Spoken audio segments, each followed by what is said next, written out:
Hi, I'm Naomi, and welcome to day 227 of our 365-day Bible reading plan. Today's reading is titled, The Parable of the Shrewd Accountant. We'll be reading Luke chapter 16, verses 1 through 18 in the New Living Translation. Jesus told this story to his disciples.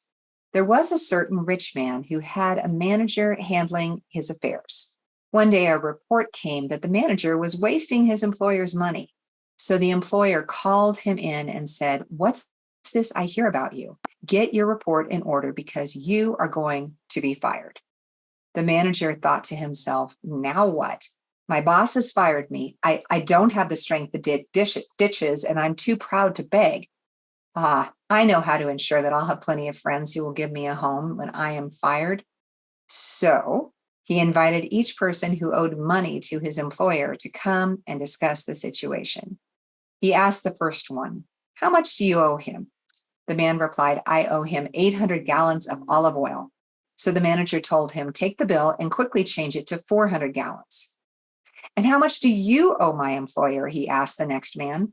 "I owe him 1,000 bushels of wheat," was the reply. "Here," the manager said, "take the bill and change it to 800 bushels.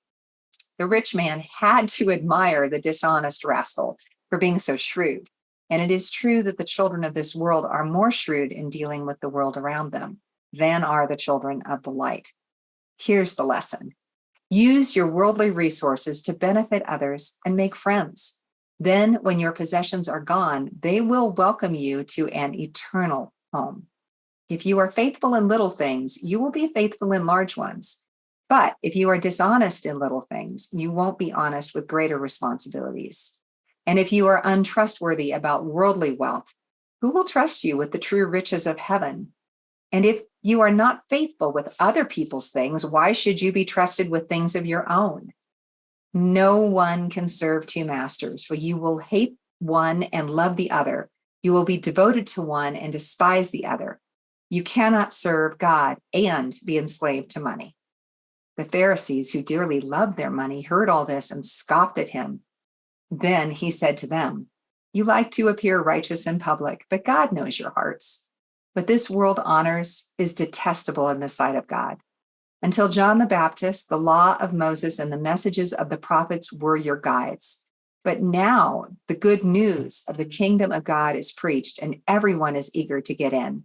But that doesn't mean that the law has lost its force. It is easier for heaven and earth to disappear than for the smallest point of God's law to be overturned. For example, a man who divorces his wife and marries someone else commits adultery. And anyone who marries a woman divorced from her husband commits adultery.